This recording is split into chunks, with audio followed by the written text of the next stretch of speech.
chamar, Yuri, o Pedro Venceslau para conversar conosco, para fazer uma análise, porque, Pedro, então nós estávamos vendo, boa tarde para você, nós estávamos vendo que PSDB e Cidadania anunciaram ali formalmente apoio à candidatura de Hugo Motta à presidência da Câmara, ou seja, para ser ali, inclusive com o apoio do atual, para ser o sucessor do atual presidente Arthur Lira. Ok. Quem ainda não embarcou no navio chamado Hugo Motta é o PSD.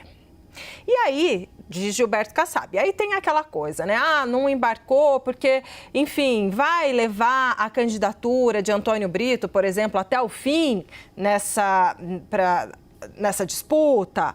Agora, o seguinte, às vezes, não estou dizendo que é o caso especificamente do PSD, quero te ouvir. Às vezes o partido, ele demora, faz aquela negociação, então tá bom, mas aí se eu te apoiar, qual vai ser o posicionamento do partido, né, numa eventual presidência do senhor e tudo mais. Só que com o número de apoios que ele vem conseguindo, de PL a PT, daqui a pouco nem vai precisar mais. Então, eu quero que você faça, Pedro, essa análise, porque, veja bem, está valorizando a entrada do PSD, se de fato embarcar, mas daqui a pouco não vai ficar inútil?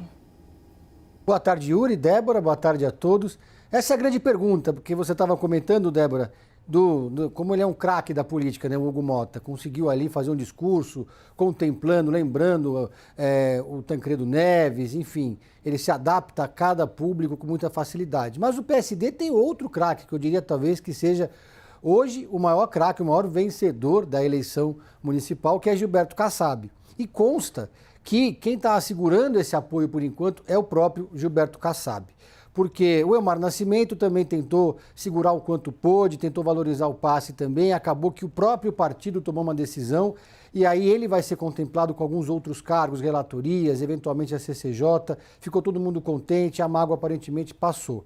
No caso do PSD, essa é uma decisão do presidente do partido, o que me parece uma novidade, porque o Gilberto Kassab sempre prezou por dar autonomia para a bancada, desde que a bancada também desse autonomia para ele cuidar da vida partidária e os governadores também autonomia para cuidar dos seus respectivos estados. E dessa forma bastante ecumênica de fazer política, o PSD se tornou um dos maiores partidos brasileiros. Mas os parlamentares dizem, em conversas reservadas, que quem está nesse momento fazendo esse movimento de segurar o apoio que falta para contemplar ali uma candidatura mais ampla do Hugo Motta é o Gilberto Kassab. E, de fato, quanto mais tempo se demora para um partido entrar no barco do candidato vencedor, menos cargos interessantes ele vai ter na mesa para negociar. Já não temos mais ali a CCJ, não tem mais a mesa diretora, está com quase todos os espaços já dominados. Então, agora vai sobrar pouca coisa, de fato, para o PSD.